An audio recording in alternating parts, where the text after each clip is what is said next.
Thank you to these sponsors of the Before I Die New Mexico Virtual Festival in 2020. A Good Goodbye, Gail Rubin puts the fun in funeral planning. After, a new way to stay connected with your loved ones in the cemetery anytime and anywhere. Aquamationinfo.com, where you can learn about alkaline hydrolysis, an eco-friendly alternative to flame cremation. Compassion and Choices, offering care and choice at the end of life. Daniel's Family Funerals and Cremations and Gabaldon Mortuary in Albuquerque. Fairview Memorial Park and Vista Verde Memorial Park in Albuquerque and Rio Rancho. Avista Cremation and Burial in Santa Fe. DeVargas Funeral Home and Crematory in Espanola and in Taos. Estate Pros, which offers personal dispersal of possessions due to a move, illness, or death. French Funerals and Cremations and Sunset Memorial Park in Albuquerque. And Keeper, which helps you keep memories alive with online tributes to preserve, celebrate, and share life legacies. Death is full of surprises, huh? You have no idea.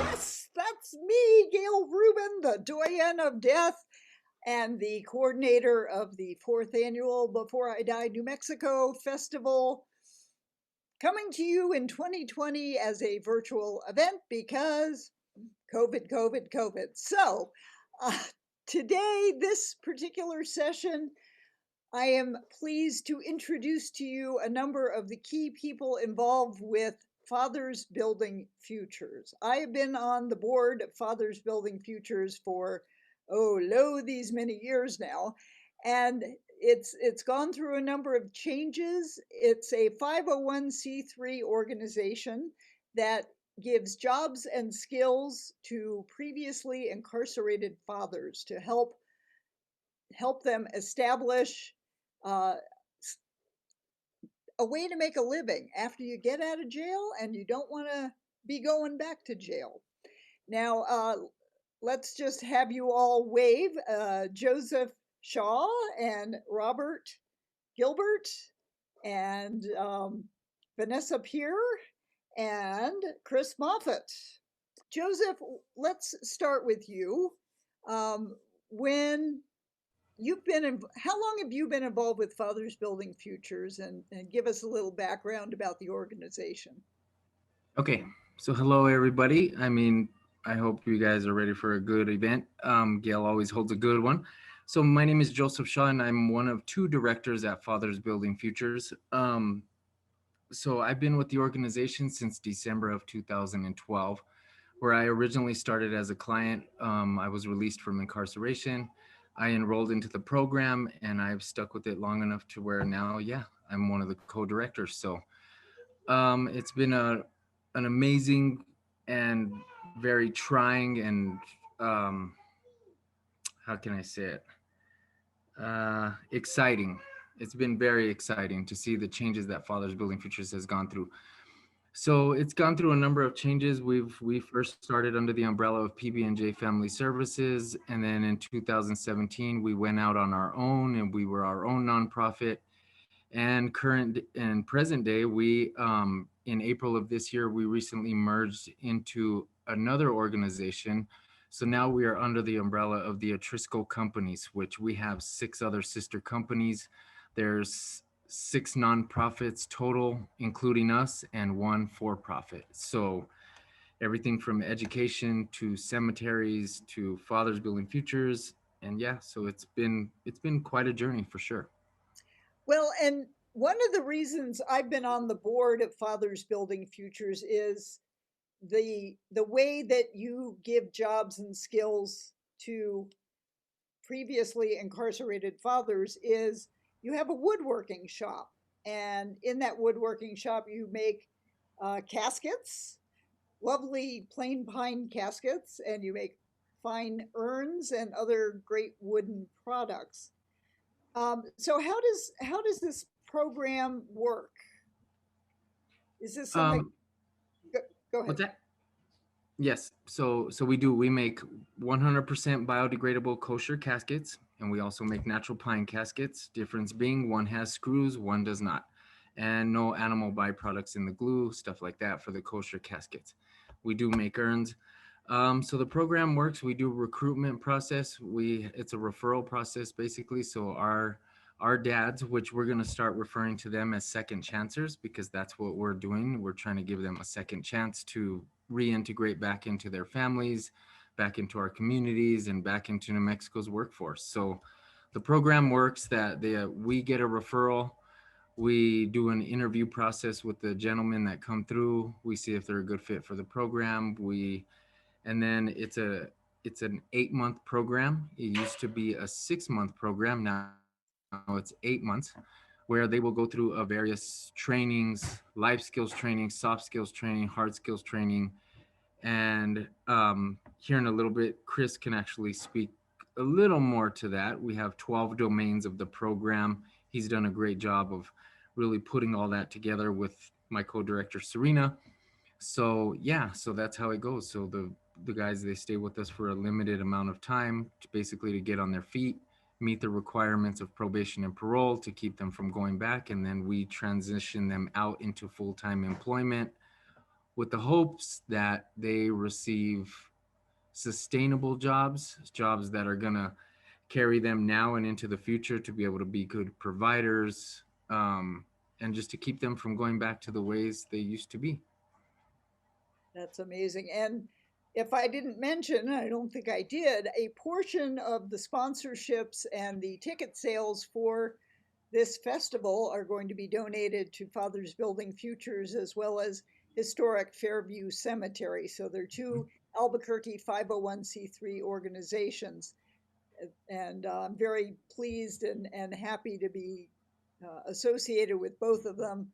And I'm glad to have you, the viewing audience, participating as well and helping to support this. So I'd like to talk to Robert a little more about your history with Fathers Building Futures and what is your current role now. Hey, Gail, thank you. Thank you for inviting us. So my name is Robert Gilbert. I've been with Fathers Building Futures for almost 6 years now.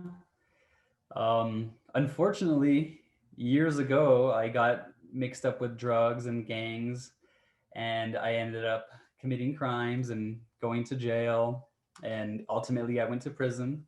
But before I went to prison, I thought of like, what could I do in my life to just like change everything and stop this cycle of going back to jail, leaving the home, with leaving my kids at home, basically.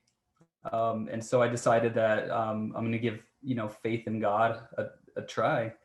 And so I turned myself in. I started the process of changing my life around.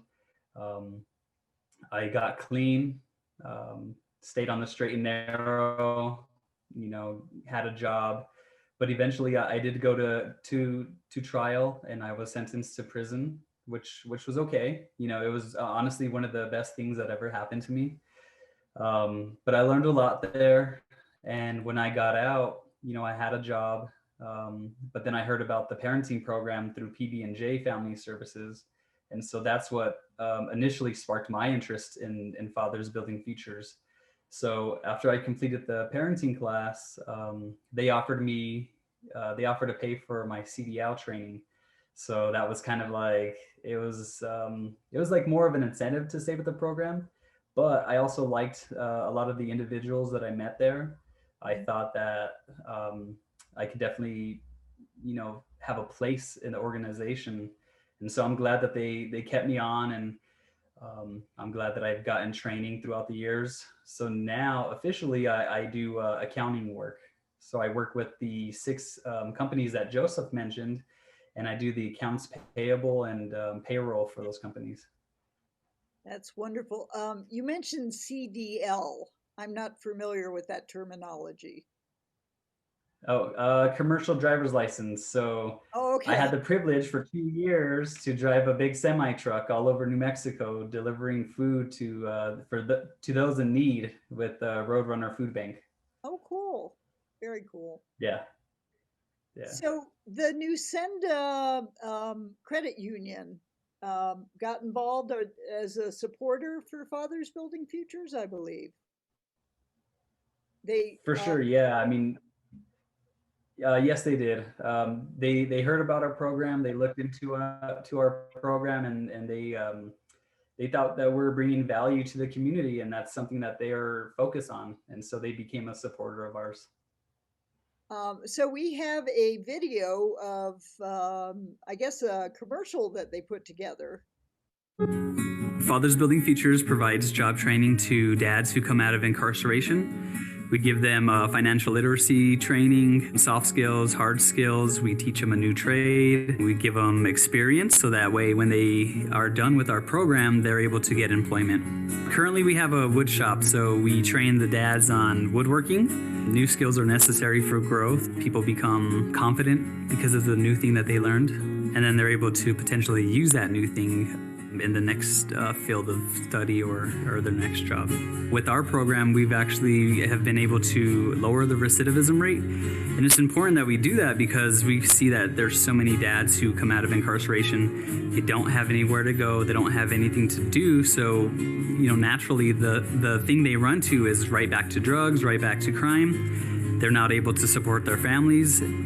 All families have a yearning to be together, and I know certain circumstances causes people to break up, but it's important for kids to have their dads at home, and it's important for dads to have a family so that they could be stable and have like a goal in life. And so we make that possible for them to do that.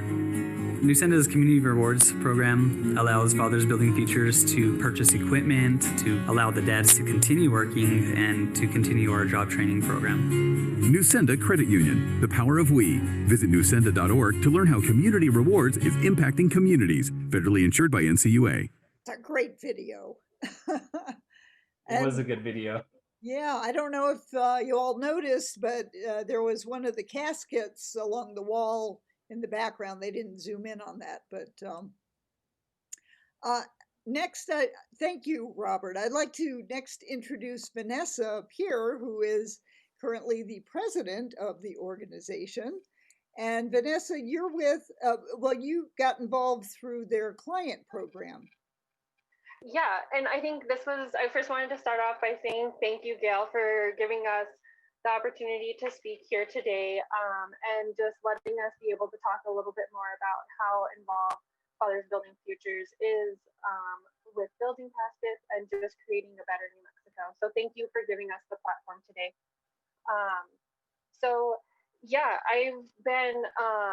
I've been a part of Fathers Building Futures for about 4 years. I think I started 2016, right before the transition from PB&J, where we kind of like broke apart.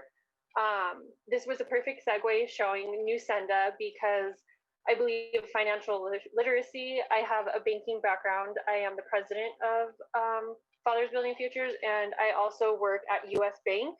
I do commercial underwriting. So seeing the banking aspect, you wouldn't think that they're alike, but they really are, and they can blend together pretty nicely. Client services, and then helping with financial literacy, helping these dads understand that banking and savings and credit repair and all of that stuff is so important. Some of them struggle with identity theft. And so just helping them get back on track. And also I teach those classes to help the clients. And I also I do client services. So we try to do wraparound services, helping them with not just a job, but so many other aspects like parenting classes, my financial literacy classes, helping them make an asset purchase, such as buying a house or a car, opening a small business. So we're kind of more than just helping them find a job.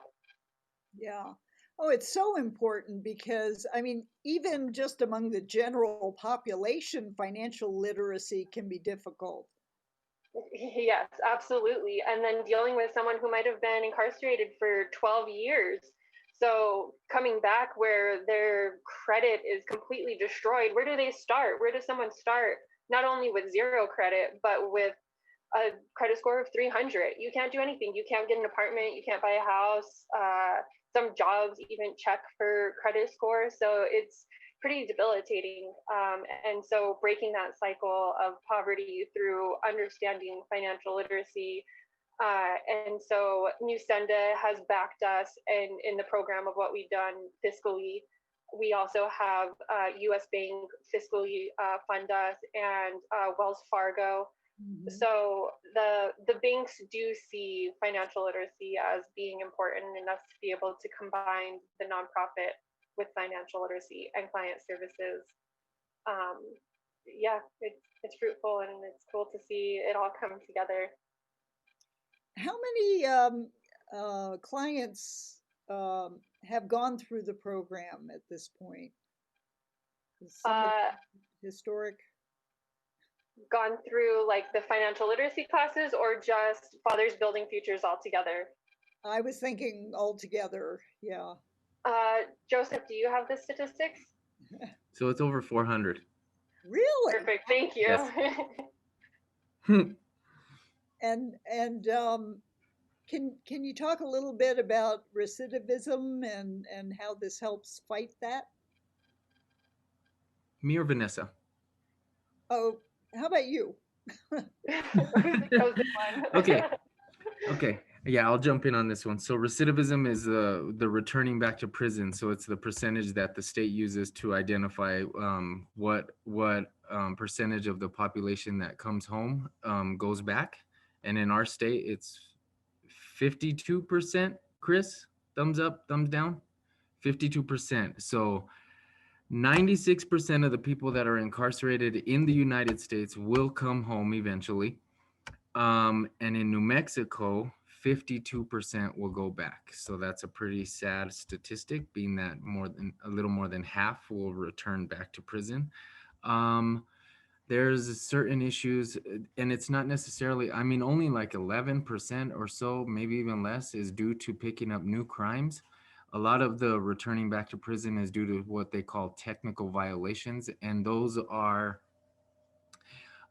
substance abuse issues like relapse, or not having a job, not having a place to live, like a permanent address. So things like that, which those kind of things are hard for the normal person that doesn't have a felony background. So a person that's coming out of prison and is on probation and parole, probation and parole only gives you 45 days to get a job and get a place. I mean, you can't even get out of prison if you don't have a place. If you don't have an address, you go to a halfway house where you have to pay dues and fees and stuff like that. And I mean, it's like 25% of whatever you make. So it's kind of hard for them to save to get an apartment when they're paying all these dues and these fees and stuff like that. So yeah, restitution is the percentage of the population that goes back to prison. So we're trying to cut that number down. Okay. Chris, do you want to pick up on that? I mean, pretty much research has shown that the number one way to bring down any sort of recidivism level is by being able to provide them, like anyone who's coming out of prison, with immediate income. And that is one of the most important things that we do, is we take them on, and we're not just giving them, giving them services. We're also employing them for, and throughout their time at the wood shop as well. So, I mean, that helps reduce our recidivism rate, which amongst Fathers Building Futures graduates, it's extremely low. Our goal every single year is to keep it under 23%. And generally we're right around 20 to 22% at the most. That's great. That's great. So, Chris, I know you as the person who brings in the grants to help fund the programs. Talk about some of the support that you've gotten for Fathers Building Futures with grants. Well, I will say, first off, I must say that we, in relation to our kosher casket segment of our program, we owe a big thank you to the Jewish Federation of New Mexico, because they subsidize a very large amount of our kosher casket segment of the wood shop. And as well, the program is just the efficacy of the program combined with like how solid the model is definitely makes it very, very grant friendly. So we've been able to get great donations from people, from funders such as the W.K. Kellogg Foundation and the McCune Charitable Foundation, and all the banks that Vanessa had listed, as well as Bank of the West. Pretty much, that's one of our main sources of funding, is reaching out to various banks, because our mission is not just, economic development is very important, but the fact is they see that we are giving these guys who are disadvantaged a chance to become great loyal employees. And it works so well that I think that they very much see the value in that. So Well, and you have placed a number of your clients, and they've stayed in those jobs and are doing very well. mhm. Um, Yeah, that's one of the things that we've gotten many employers to realize, is that when you hire one of our second chancers, one of the dads that go through our program, they tend to be far more loyal to you than your average Joe going around from job to job to job or anything. Like they're hungry, they work hard, they very much love the stability they get, so they stay at their jobs a lot longer. So it's much more worth it to hire a guy coming through the Fathers Building Futures program, as opposed to just your kind of average run of the mill person. so you all have revamped your website. Can you show us the website, Chris? Share your screen. Yeah, I sure can. All right, we have recently redesigned our website. It's fantastic. It's at fathersbuildingfutures.org. Oh, I And recognize that guy. and of course they put the biggest troublemaker in the world right front and center there. Now, Robert's been such a great example of what this program can do, and that is just a really great picture. So we're thankful for being able to use it there. Thank you, Robert. But it was like over a year ago when I had this kind of dream of rebuilding a website and had this vision in my head. And this is a million times better than what that vision was. We decided to hire the pros to create that, because what I could do is nowhere near this. But it's pretty fancy. I like it a lot. It's got, lets you know, you can click and find out more about who we are, what we do. We talk a little bit about our mission a lot, and we have plenty of success stories. You'll probably see a couple familiar faces through there if you decide to click through there.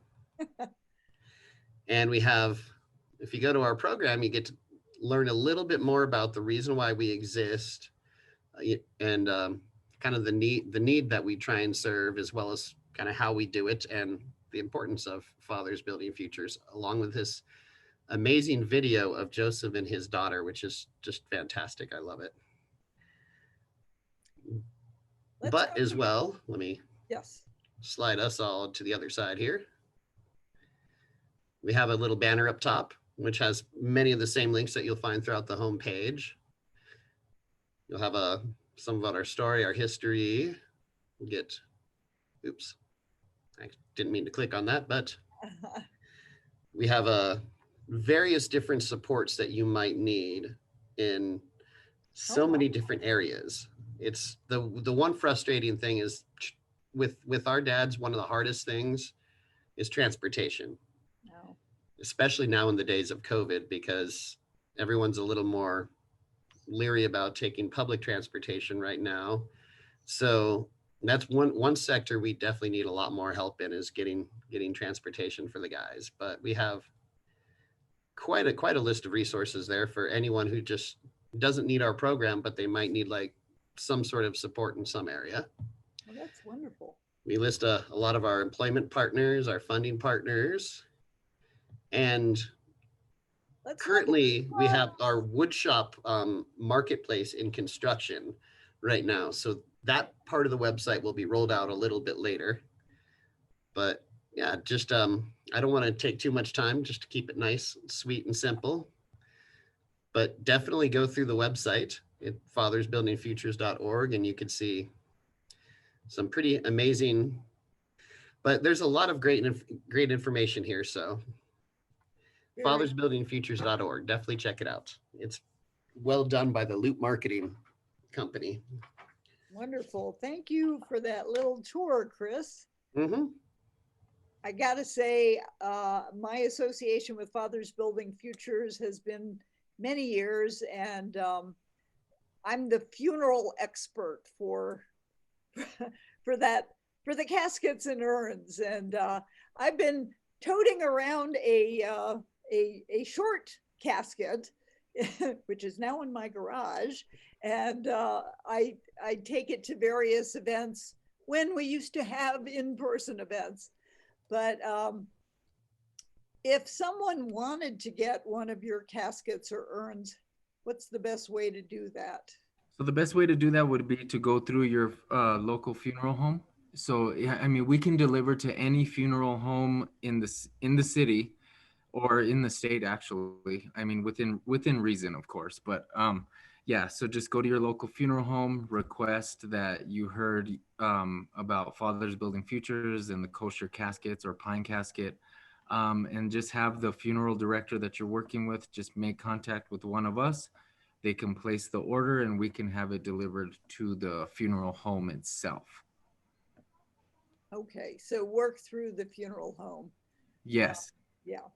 Yeah, because it's just some legal issues, so that's why we can't sell directly to customer, because we warranty our products. We don't make obsolete products. We make really good quality products, and we have a warranty and stuff. So just to keep that warranty valid, it's important that we go through the funeral service providers instead of directly to the customers, just so there's no liabilities on the customer or Fathers Building Futures. We don't want any accidents or anything to happen to the casket. So by the time it gets to where it needs to get to, it's still in one piece. It's solid. It's intact. There's no cracks, no nothing, because we thoroughly inspect them before they leave the building. We do weight capacity tests and stuff like that. So we make sure they're ready before they walk out before they leave the building. So yeah. So Chris, you went and got something. Did you want to show us something? Yeah, I wanted to also just let everyone know that we make these amazing cutting boards here, as well as Lazy Susans, coasters, some various other kind of household products. And that this is the month of November. So from here, probably through the rest of the year, or at least until our stock lasts, we are having a pretty large sale, 40% off. So please stop by or give us a call. Or I was going to say, is this in person or online shopping? you could order it online, but honestly, I always feel the best way to buy cutting boards from us is to come in person and do it, just because you have just seen it in person helps bring the experience alive a little bit more, and also with the different, that way you could pick the exact one you want. Yeah, I know I have one and I love it. They're beautiful. Vanessa, you wanted to add something? Yeah, I just wanted to piggyback off of Chris with the cutting boards or Lazy Susans. Perfect Christmas gifts. Coasters, they're really cool. I have an order in for custom coasters where they're going to be engraving stuff onto the top of the coaster as well. They do custom work too, so pretty cool. Get a name or something. Awesome. Awesome. So Fathers Building Futures is a wonderful organization. I'm very proud to be associated with them. You got something else to show, Chris? No? Okay. And I hope you will support them. You know, if you're interested in a casket for green burial, the kosher casket is totally biodegradable, and even your pine casket is pretty much biodegradable except for the metal screws. And you're supporting a local nonprofit which is doing good for our community. So now that you know about Fathers Building Futures, I hope you'll look for them if they need them. And one of my fans here says she'd love to find out more about your cutting board and coasters. So I'll get you connected. So any last words? I think this has been a nice conversation, and appreciate you all coming together to talk about it. Vanessa. I just wanted to say thank you again for having us and giving us the platform to just talk about what we do and the impact that we're making, and how it aligns us making the caskets. It definitely meets the movement of what this event is about. So thank you, and thank you everyone for being a part of this meeting today. Well, thank you to all, and we'll wrap this up and plan to come back for the Mortality Theater grand finale of the Robert Benjamin play Allocating the Jewels. That'll be at 7 p.m. Thank you guys and Vanessa, guys and gals. This is a great organization, and check it out before fathersbuildingfutures.org.